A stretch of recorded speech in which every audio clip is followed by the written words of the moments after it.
But in 1929, the previous Lubavitcher Rebbe, Rabbi Yosef Yitzchak, he visited Israel. He visited Israel for a bit less than a month, and he went to Israel only to visit the graves of the tzaddikim, to pray there, because they wouldn't let him go back into Russia. He was evicted from Russia like at the end of 1927, 28, in the 28, and he in 1929, as his daughter got married to the Rebbe, who eventually would become the Rebbe, and then he went to to Jerusalem, to Israel, and he visited there the graves of the tzaddikim. He went to Jerusalem and to Hebron and to Rabbi Shimon Bar Yochai and in Miron, other places. And then after that, he spent like what is it, 2 3 weeks there, and then afterwards he went to America, 1929, and he was in America like almost a year. He went to America almost a year, and then he came back to Europe, and he was there until the war broke out, until World War II broke out. Okay, but okay, so he he left. He was in Poland. That's when his daughter got married, and then he left and he went to Israel, and he was in Israel for like what was it, about a month, and then he went to America. Right after he left Israel in 1929, there were the massacres in Hebron. What were the massacres in Hebron? That the Arabs and the Jews lived together in harmony. They got along, and all of a sudden, all the Arabs in the whole surrounding area, they just said, "Let's go and kill the Jews," and they did. And they went and they just started killing Jews. Right? They killed Jews in the streets and everyone. Now, when this massacre was happening, the Rebbe was already on the ship. He was already on the ship going to America. And the Rebbe heard about it. He got the news that it happened. And he had been in Hebron. He had been there. He visited. There were a lot of Chabad institutions in Hebron. There was Beit Romano, which was, I think, bought by the Tzemach Tzedek. So he heard about this and he was very sick. He became very sick. People that he had met, they were killed. There was a big massacre over there. The Arabs just massacred everybody for no reason. They just decided. Anyway, there's even a graveyard in Hebron where all the dead people that were killed, children and everything, they're all buried there. It's just one separate graveyard. There's like 70 people or something like that were murdered. Those are the people that were murdered, and those are the people that were maimed and that were cut up. So the Rebbe heard about this, and he became very, very ill.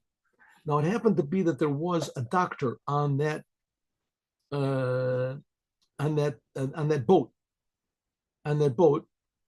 going to America, and his name was Dr. Moshe Wallach. And Dr. Moshe Wallach, he had left a very successful practice in Europe to come to Jerusalem and to be a doctor there in Jerusalem. He was an excellent doctor. And it was famous for he didn't used to sleep. He used to work day and night. Anyway, he was on that ship to go to America to collect funds for his hospital. So he was on that. So the Rebbe became very sick, and they brought him to the Rebbe to heal him, which he did. He did successfully. He healed the Rebbe, and it seems that he became so ill that even his life was in danger. He was so shocked by the murder. So, and this doctor took care of the Rebbe and he healed him. After he healed the Rebbe, that took a few days that he healed the Rebbe, as he came to the Rebbe and he said that he wanted to that the Rebbe should give him what's called a tikkun, give him advice how he can repent. He had to repent. So the Rebbe said, "Why do you want to repent? For what? What did you do wrong? What?" So he said, "What I did wrong was that I was on the ship, The Rebbe said, if you weren't on the ship, then who knows if I would still be alive now? You saved my life. And he said, that's exactly my point, Rebbe. Said, I know who you are.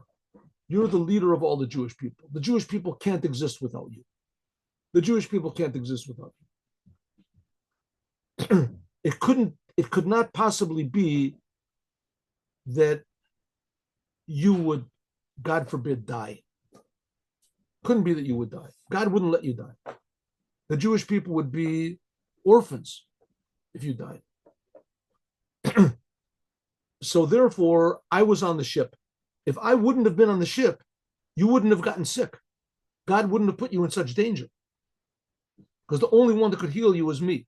So it ends up that indirectly, because I was on the ship and I was the only way to save you, that's the reason you got sick. If I wasn't here, you wouldn't have gotten sick. God wouldn't have allowed you to do that.